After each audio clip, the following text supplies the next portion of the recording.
Cześć kochani, jak zwykle witam Was Janusz Dąbrowski na kanale Barwy Zdrowia. Dla tych, którzy weszli po raz pierwszy, wyjaśniam tylko, że kanał jest poświęcony po prostu wszelkiej promocji zdrowia, czyli wszelkich działań, które prowadzą do tego, żebyśmy utrzymywali swoje zdrowie, żebyśmy utrzymywali w dobrej, na wysokim poziomie swoją sprawność, nie tylko fizyczną, intelektualną, wszelką, jaką tylko się da, żeby był w nas mocny duch i tak dalej, i tak dalej. A więc chodzi tutaj o odżywianie, o suplementację, czyli dożywianie organizmu, chodzi o zastosowanie specjalnych terapeutycznych pól elektromagnetycznych, o światłoterapię, o radiestezję również ewentualnie. Może jakieś takie odcinki nakręcimy. Tak, istnieje takie coś i ma to rację bytu, znana wiedza od starożytności.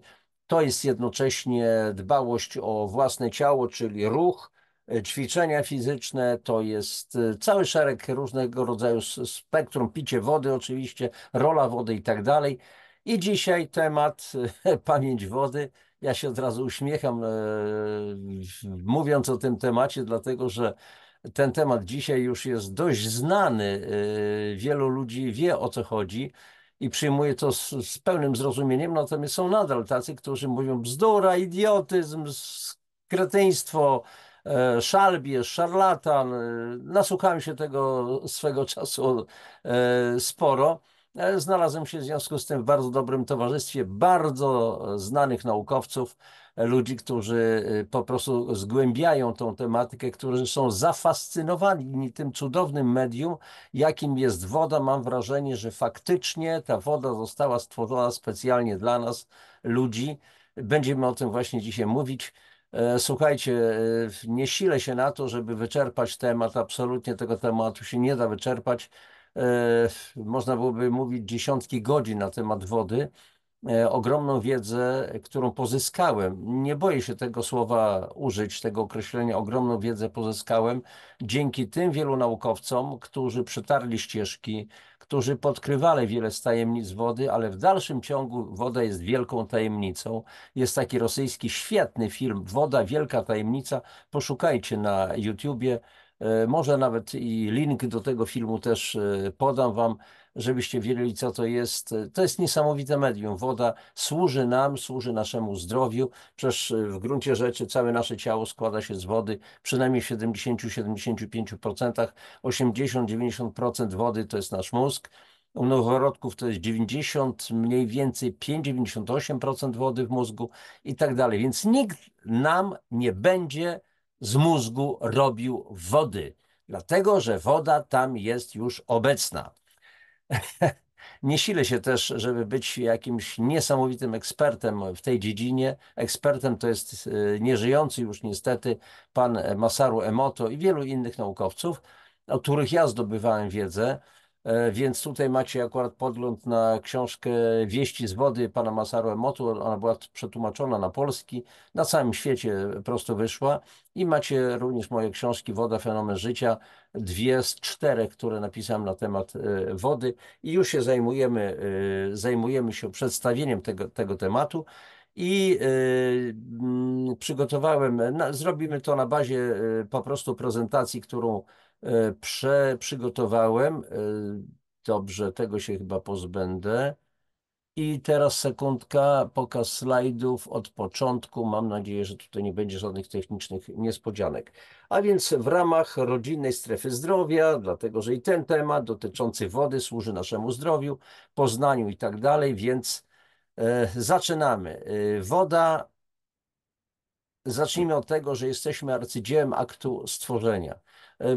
Już kilka razy mówiłem o tym, że nasz organizm jest zbudowany z około 70 do 100 bilionów komórek, czyli widzicie, siódemka z iloma zerami, jedynka z iloma zerami, czyli 70 do potęgi razy 10 do potęgi 12, 100 razy do potęgi razy 10 do potęgi też 12. Co prawda mój znajomy lekarz, doktor nauk medycznych, pan Mirosław Mastej, wygrzebał gdzieś informację w literaturze, że ciało ludzkie składa się z około 32 bilionów komórek. no więc tutaj jest powiedzmy co najmniej 2 razy więcej lub 3 razy więcej.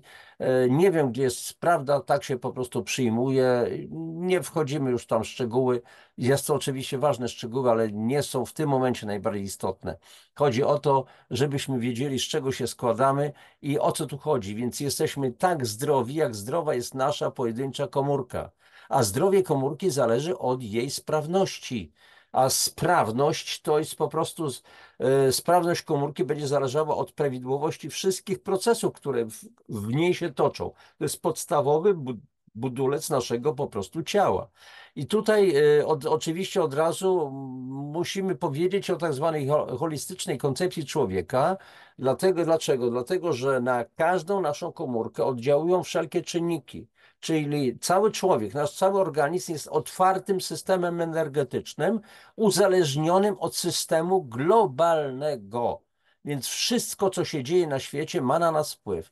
Nawet wszelkie wiadomości, informacje, tu jest wojna, tam zaatakowano, tu kogoś ktoś tam powiedzmy no, skrzywdził i tak dalej. Nie chcę używać jakichś mocnych słów. To wszystko na nas oddziaływuje, często niedostrzegalnie, często poprzez słowa z telewizji, z radia, z gazet, poprzez jakieś plotki, wieści, jeden drugiemu coś mówi i tak dalej. Już ja nie mówię o czynnikach typu smog elektromagnetyczny, schemizowana żywność, przepraszam,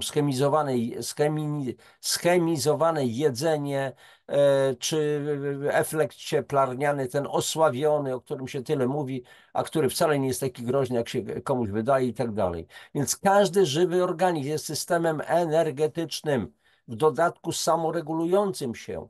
Zostaliśmy stworzeni po prostu perfekcyjnie. Wyobraźmy sobie, że ulegamy, mamy jakąś ranę, no zadrapanie jakieś powiedzmy i tak dalej. Przez to się samo często goi. Często taka rana nie wymaga interwencji chirurga, leczenia, stosowania leków. To się samo pięknie goi, jeżeli oczywiście to jest jakieś drobna rana, a nie jest rana, która wymaga szycia czy jakiejś specjalnej opieki. I ta zdolność do samoregulacji oznacza również zdolność do samoleczenia. I trzeba zadać sobie pytanie, które zadałem w jednej z poprzednich audycji na temat fal milimetrowych. Dlaczego dziś systemy samoregulacji nie działają prawidłowo? Czym jest to po prostu spowodowane?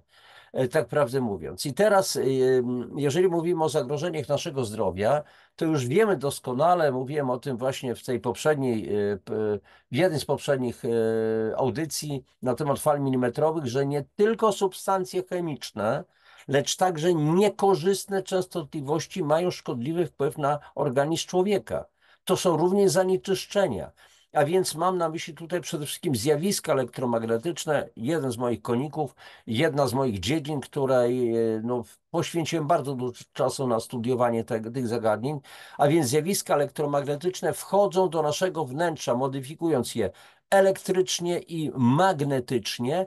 I człowiek, zmieniając warunki swojego środowiska, zmienił jednocześnie własny profil elektronowy, a więc te wszystkie urządzenia, te wszystkie cudeńka, te wszystkie silniki elektryczne, komputery, komórki itd., czajniki elektryczne, kuchnie elektryczne, indukcyjne, one na nas oddziałują na poziomie subkomórkowym, na poziomie atomowym dosłownie. I to niebywałe zanieczyszczenie, oczywiście chemiczne, oczywiście akustyczne, ale zwłaszcza elektromagnetyczne Ziemi, naszej planety, naszego domu, na którym żyjemy, skutkuje wzrostem ilości chorób cywilizacyjnych. Rzecz jasna, jest wielu specjalistów, którzy zajmują się po prostu zdrowiem, podpowiadają, jak utrzymać zdrowie, więc ja tutaj też się uczę od wielu z nich, więc oni mówią, wymieniają zwykle 6 takich zasadniczych warunków, czyli po pierwsze ochrona komórek, jako że kondycja zdrowotna całego organizmu zależy od kondycji poszczególnych komórek. Na przykład jabłko w potężnej skrzyni, gdzie jest milion jabłek. Jeżeli jedno jabłko zacznie gnić, to za chwileczkę będą następne jabłka gniły. Dostarczenie komórkom prawidłowej ilości prawidłowo skomponowanego pożywienia. Tylko jest sprawa taka, żeby jak zdefiniować, co to oznacza słowo prawidłowa ilość, prawidłowo skomponowane.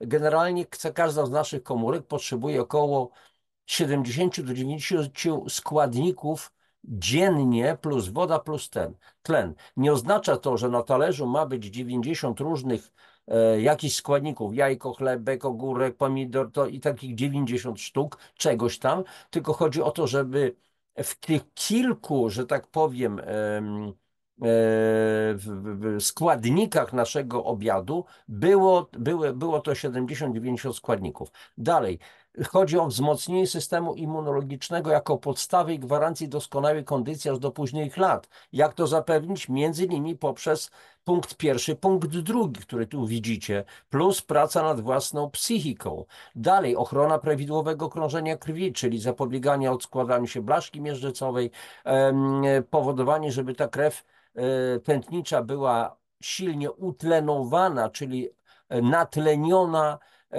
Chodzi o to, żeby nasze naczynia krwionośne były mocne, żeby nie pękały i tak dalej, a więc kwestia poziomu kolagenu, a kolagen to jest witamina A, witamina E, witamina C,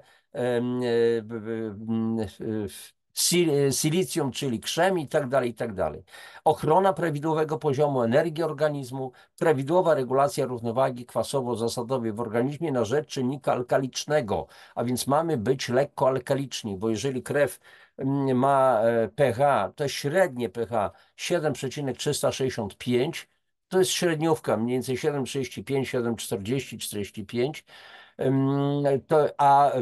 Chodzi również o tak zwane interstycjum, czyli przestrzenie, w których pływają nasze komórki, jak rybki w oceanie, wielokrotnie o tym mówiłem, to ta przestrzeń, w której pływają nasze komórki, ma być lekko alkaliczna, czyli mieć to pH, potencjał hydrogenii, potencjał jonów wodorowych na poziomie 7,4 najlepiej. To są warunki tego zdrowia. Dlaczego o tym mówimy? Dlatego, że istnieją granice skuteczności leków. Dlatego najlepszą drogą do utrzymania zdrowia jest po prostu zapobieganie chorobom, skoncentrowana profilaktyka. I tutaj od razu trzeba powiedzieć o wodzie, bo będziemy właśnie teraz mówić o wodzie dzisiaj przecież. Jaki jest wpływ wody na organizm?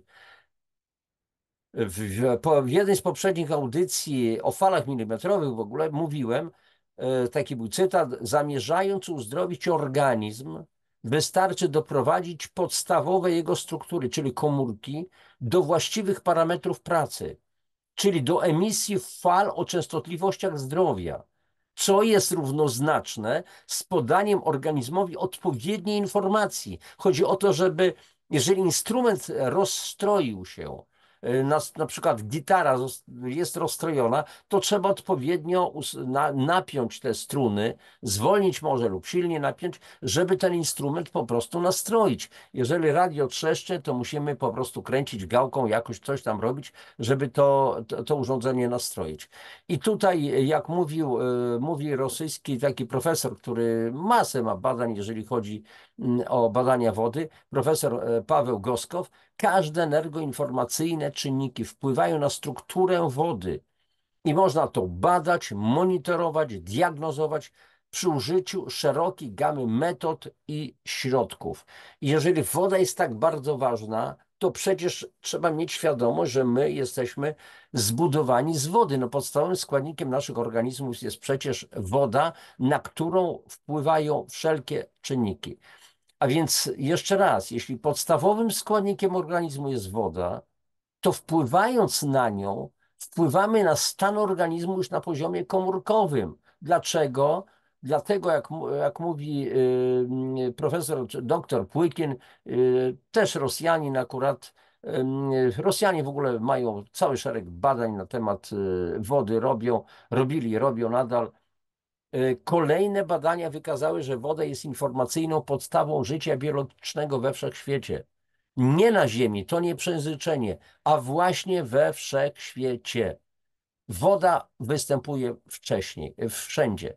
I woda jest nośnikiem informacji, ma tak zwaną pamięć molekularną. Ja wiem, że się narażam jeszcze wielu tym, którzy myślą zupełnie inaczej, no ale dobrze, przejdźcie do końca, ewentualnie poczytajcie, poszukajcie. Ja opisuję to bardzo dokładnie w moich książkach, no ale spotkam się z tego typu argumentami. Ja tego nawet nie będę czytał, bo to są bzdury. Bzdur nie czytam. No ale człowieku, nawet nie masz pojęcia, o czym ja piszę. A dlaczego bzdury? Cytuję wielu naukowców, którzy siedzą w tym temacie. Zresztą tutaj troszeczkę cytatów również będzie. I chcę tutaj od razu powiedzieć, że ci nawet, którzy dzisiaj są bardzo sceptyczni albo są wrodzy w stosunku do tej koncepcji, w zasadzie to już nie jest koncepcja, to jest naukowy fakt, że woda ma pamięć. To jest to jest takie uproszczenie troszeczkę, że woda ma pamięć. Otóż do tych sceptyków należał też pewien rosyjski naukowiec Genshangi Bierezowski, który między innymi na temat homeopatii wypowiadał się bardzo nieciekawie, bardzo brzydko, mówiąc, że to jest łże-nauka jeszcze na zachodzie, to jest w ogóle, akurat to był radziecki naukowiec, uściślimy. I w 1979 roku, czyli w dobie jeszcze siły tego Związku Radzieckiego byłego, zespół biochemików z Moskiewskiej Akademii Weterynarii imienia Skryabina, właśnie pod kierunkiem doktora Nikiforowicza Szangin-Bierezowskiego, zajmował się badaniem pewnego preparatu powodującego złożone reakcje fizjologiczne na poziomie komórkowym, typowe badania naukowe. I tych naukowców interesowało znalezienie granicy minimalnego stężenia, przy której to granicy, bardzo niskim stężeniu, preparat przestanie działać. Oczywiście ja to mówię bardzo skrótowo, znacznie mocniej opisuję to w pierwszym tomie, zwłaszcza książki Woda, fenomen życia. A jednak ci naukowcy odkryli, że taka granica kompletnie nie istnieje. Mieli do czynienia praktycznie z czystą wodą i okazało się, że ta czysta woda oddziaływała w specjalny sposób na preparaty, które były poddawane badaniom. Więc nawet przy wyjątkowo małych stężeniach preparat działał. Czyli ostatecznie to te doświadczenia, słuchajcie, e, mało kto z was, moich gości, jest naukowcem. Na pewno się być może zdarzają. Ci, którzy podejmują jakąś pracę naukową, to oni wiedzą doskonale, że tego typu badania są bardzo żmudne. Powtarza się doświadczenia aż do znudzenia, żeby była powtarzalność tego wszystkiego, żeby można było stwierdzić, że faktycznie zrobiliśmy wszystko, żeby dojść do pewnej naukowej prawdy. I tutaj oni to samo robili. Ostateczny wniosek mógł być tylko jeden. Za wyniki, za oddziaływania, za ich skuteczność odpowiadała woda. Okazało się, że to ona zapamiętywała, przechowywała i przekazywała biologiczną informację pochodzącą od badanych białek. Więc to było po prostu niesamowite, tak prawdę mówiąc. I oczywiście ten zespół rosyjskich naukowców nic nikomu nie powiedział, to było w zamkniętym gronie, bo gdyby tylko ktoś puścił parę wówczas, to ten zespół zostałby rozparcelowany, zesłano by tych naukowców pojedynczo do różnych ośrodków, dlatego że zarzucono by im jakąś dywersję ideologiczną i tak dalej. Woda ma pamięć, no to jest jakieś czary mary i tak dalej, i tak dalej. Ale słuchajcie, w 1988 roku w świecie zachodniej nauki nastąpiło spektakularne wydarzenie, kiedy to francuski immunolog, bardzo znana postać, Jacques Benveniste, ogłosił: woda ma pamięć. Jacques Benveniste był wówczas kierownikiem Laboratorium Alergii i Immunologii Narodowego Instytutu Badań Medycznych INSERM w Clamart we Francji. Nie żyje już. To był wybitny naukowiec, twórca kilku patentów na testy alergiczne.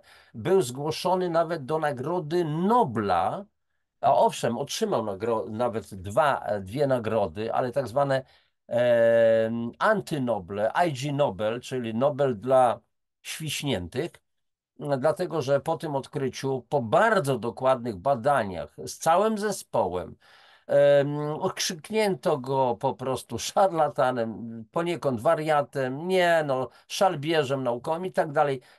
Z tym, że Benveniste nie poddał się. On powiedział: słuchajcie, nad faktami się nie dyskutuje. Pracował nad tym cały nasz zespół, robiliśmy doświadczenia wielokrotnie. Oczywiście znaleźli się tacy, którzy dalej wieszali na nim psy i tak dalej, to już nie jest istotne. W każdym razie okazało się, że woda jest nośnikiem i przekaźnikiem elektromagnetycznego sygnału molekularnego i że to cząsteczki wody emitują sygnały elektromagnetyczne, stając się zarówno nadajnikami, jak i odbiornikami fal elektromagnetycznych. Więc woda ma, więc dzięki temu swoistą pamięć molekularną, która działa działa jak po prostu przekaźnik, jak nadajnik, jak źródło fali i tak dalej, i tak dalej. Więc po prostu nie chodzi o to, że coś tam, ktoś czegoś nie zrobił prawidłowo.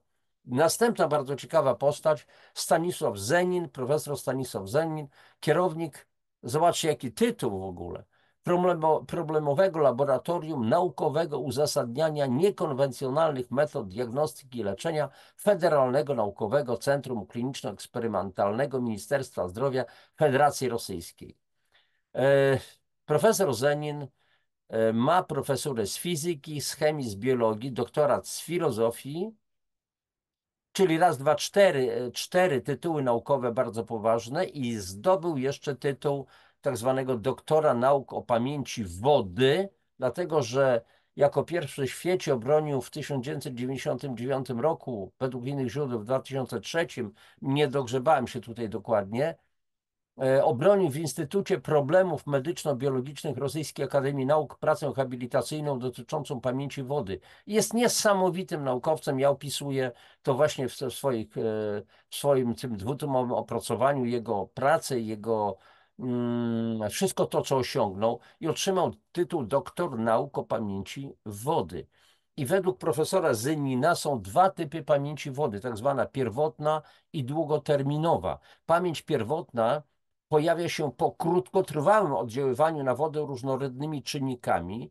Natomiast, a oprócz tego przemiana struktur wodnych jest w tym momencie dlatego odwracalna, bo zbyt krótkie były tylko oddziaływanie. I jest tak zwana pamięć długoterminowa, czyli długotrwała, czyli zupełne i całkowite przeobrażenie pierwotnej matrycy zbudowanej z podstawowych elementów składających się na struktury wodne. A te struktury wodne to są raz, że cząsteczki, później te cząsteczki łączą się w większe struktury, tak zwane klastry, klatraty i tak dalej, i tak dalej. Nie będę już tutaj więcej rozszerzał.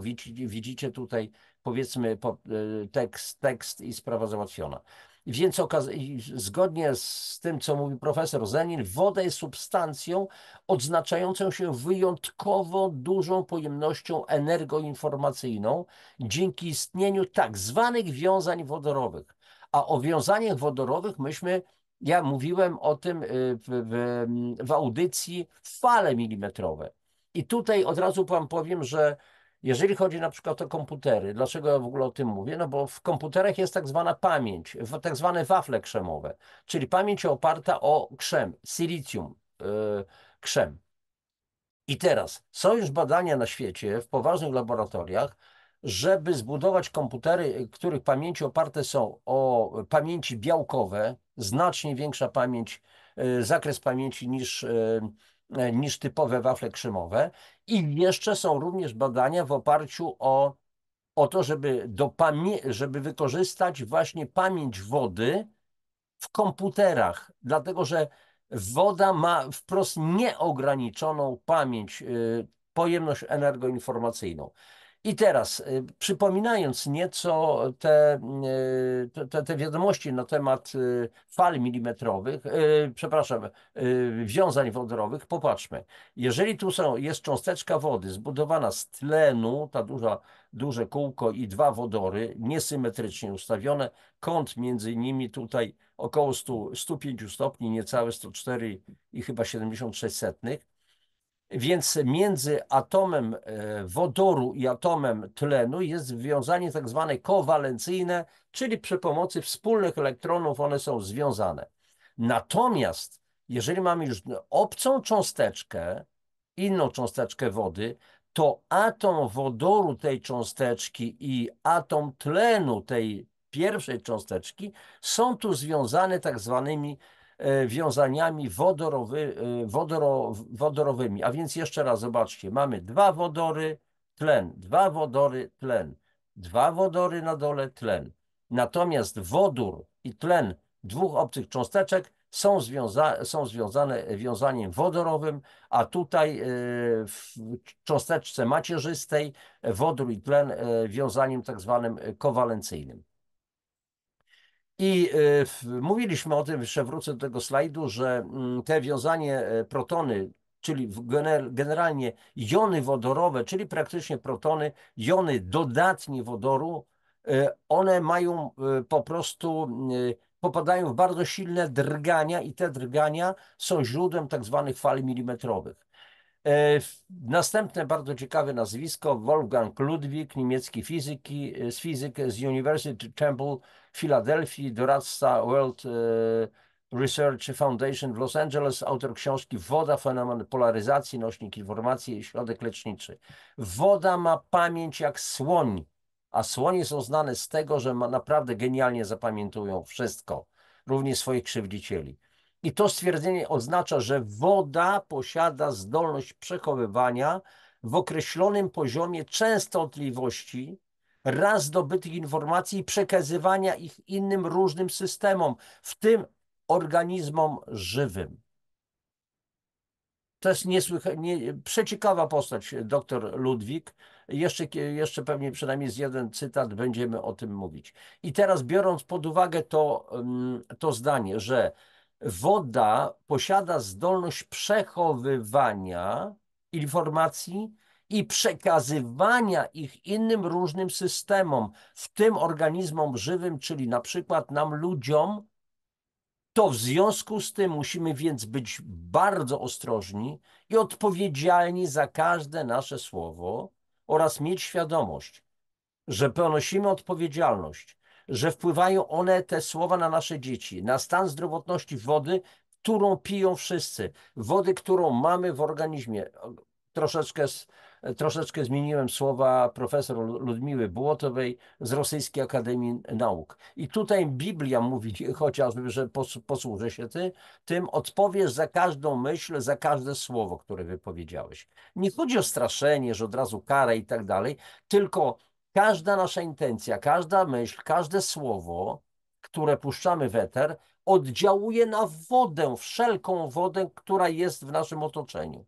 Dlatego to powoduje skutki, więc to słowo odpowiesz mówi, że poniesiesz pewne skutki własnego postępowania. A więc czy wysyłasz bardzo dobre myśli, piękne, wysokowibracyjne, miłość, inne rzeczy i tak dalej, czy też po prostu coś wysyłasz na zupełnie drugim po prostu biegunie.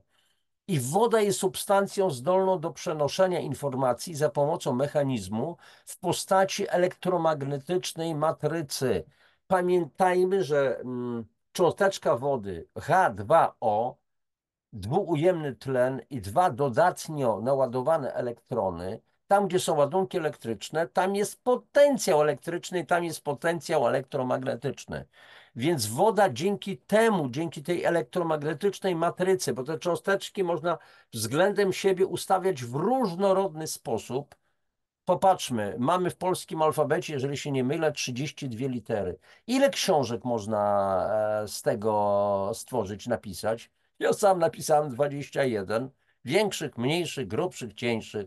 21. A ile jest dzieł literackich na całym świecie? Ułożonych z kilkudziesięciu zaledwie liter, plus znaki interpunkcyjne, przecinek, dwukropek i tak dalej, i tak dalej.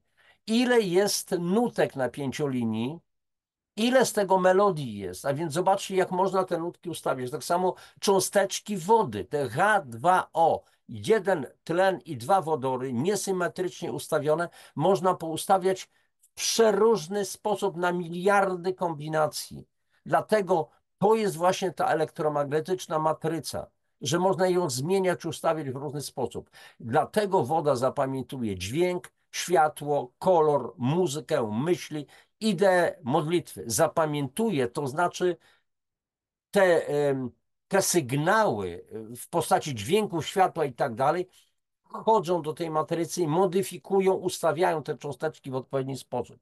Ponieważ człowiek składa się przeciętnie w 75% z wody, więc wszelkie oddziaływania programują wodę, z której się po prostu składamy. Jak mówi właśnie profesor Stanisław Zenin, woda jak dyskietka komputerowa zapisuje nasze życie.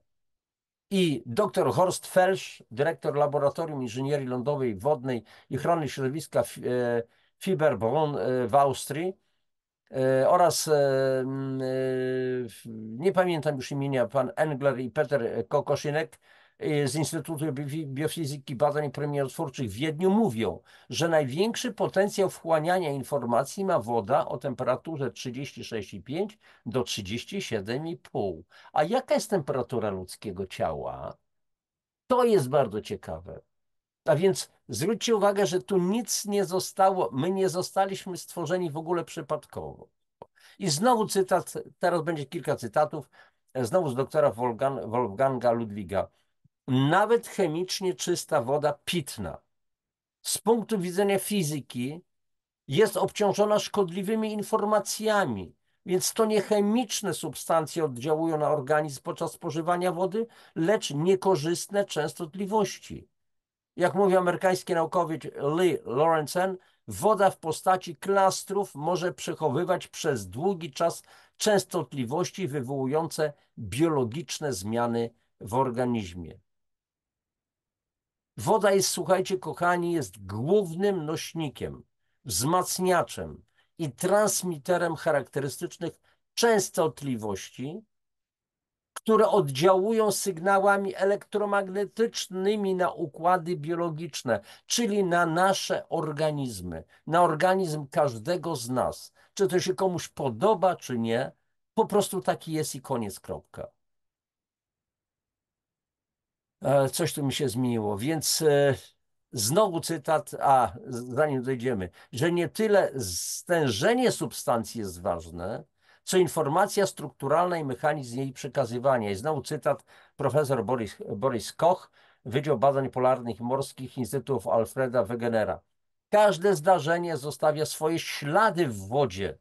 Woda niczego nie zapomina. I teraz oczywiście nie sposób mówić o postaci Masaru Emoto, szczególnie zasłużonego badacza na polu badań struktury wody, założyciel Instytutu Hado w Japonii, w którym jako pierwszy w świecie badał zjawisko wpływu werbalnych i niewerbalnych przekazów na fizyczną strukturę wody. Przecież to pod jego auspicjami powstały także filie Instytutu w Europie, czy Hado Life Europe w Liechtensteinie i w Szwajcarii. Hado w języku japońskim oznacza wibracje, subtelne formy energii. Niestety pan Masaru Emoto nie żyje. Kiedyś z zaskoczeniem przyjąłem tą informację, bo nic jakby nie wskazywało na to, że mam wrażenie, że przedwcześnie po prostu odszedł, ale to jest tylko taka moja opinia. Więc posłuchajcie, no, w książki pana Masaru Emoto, Wieści z wody, czy inne tutaj, czy po prostu te doświadczenia, które on robił, widywałem bardzo często, na pewno i wy, żeście wielu z was oglądało filmy, gdzie po prostu kamerami filmowano etapy powstawania kryształów kamerami kriogenicznymi, czy jak to inaczej można nazwać, a więc w niskich temperaturach, w temperaturze zamarzania poddawano wodę działaniu różnego rodzaju dźwięków, muzyki, i heavy metal, i klasycznej, i po działaniu różnych słów i tak dalej, i tak dalej. I pod działaniem tych różnych słów powstawały różne struktury wodne, albo totalnie dziwne, kompletne zamieszczanie, na przykład muzyka heavy metal, czy słowa Adolf Hitler, czy i tak dalej, czy zabiją cię, oto w tym momencie I kill you, i tak dalej, ale jest głos delfina, dziękuję, szacunek i tak dalej, i tak dalej. Więc zobaczcie, jak nasze słowa, intencje, myśli oddziałują na strukturę wody. Oczywiście nieprzekonanych nie przekonam, to nie jest moim kompletnie celem. może ktoś określić, że mówię farmazony, bzdury i tak dalej. Jestem wybitnie odporny na działanie tego typu argumentów, w cudzysłowie. Więc dla tych, którzy by chcieli w ten sposób, jacyś przypadkowi ludzie tu się pojawić i mnie krytykować, nie traćcie czasu, bo to ja jestem przypadkiem straconym już. Także nic wam nie da usiłowanie zbawiania mnie na siłę, a ja też nikogo nie chcę zbawiać. Zostańcie w swoim świecie. Ja żyję w swoim świecie i wielu tych, którzy tu oglądają, którzy wchodzą na mój kanał, wiedzą, o czym mówię, wiedzą, że warto to wszystko poznawać i to, co mówię, to mówię zgodnie z prawdą.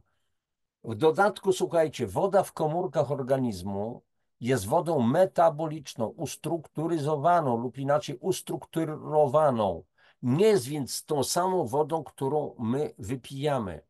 Komórkowa woda metaboliczna posiada bardzo uporządkowaną, ściśle strukturę quasi-krystaliczną, taką strukturę lodopodobną, inaczej heksagonalną, czyli ustawioną w sześciokątne struktury jak plastry miodu, pozwalającą na bardzo aktywne oddziaływanie ze składnikami biologicznymi i rozpuszczonymi substancjami.